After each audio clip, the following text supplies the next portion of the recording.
Une traînée de destruction carbonisée. Sur Beverly Way à Altadena, pas une seule maison n'a été épargnée. Toutes ont été dévorées par les flammes. Et 4 jours plus tard, le feu couve toujours. Les restes squelettiques de ce qui était autrefois un coin douillet près de la cheminée. Dans cette école, un escalier qui ne mène nulle part.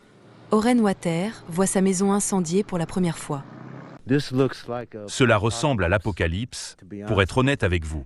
J'essaie juste de me préparer mentalement à aller de l'avant et à ne pas revenir en arrière et penser à ce qui s'est passé avant parce qu'on ne peut pas défaire ce qui s'est passé. L'incendie d'Eaton a dévoré des pâtés de maisons entiers à Altadena. Selon les autorités, quelques 5000 structures ont été détruites. Au moins 5 personnes de cette communauté ont été tuées. Les pompiers continuent de lutter contre des incendies ponctuels, tandis qu'un combat plus important fait rage dans d'autres parties de la Californie du Sud. Vendredi, les pompiers ont progressé dans la maîtrise du plus grand incendie grâce à l'atténuation des vents violents. Cette fenêtre d'opportunité est cependant limitée, car les vents violents devraient revenir en début de semaine prochaine.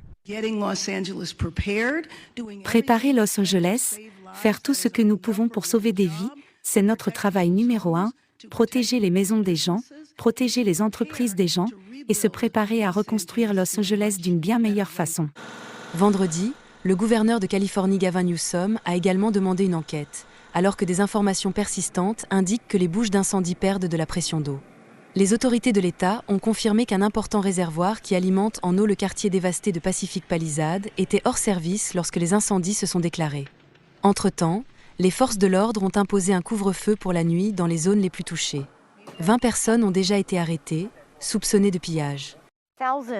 Des milliers de personnes ont été déplacées dans le sud de la Californie. Dans ce quartier d'Altadena, la reconstruction prendra des années, voire plus. Tout est réduit à néant.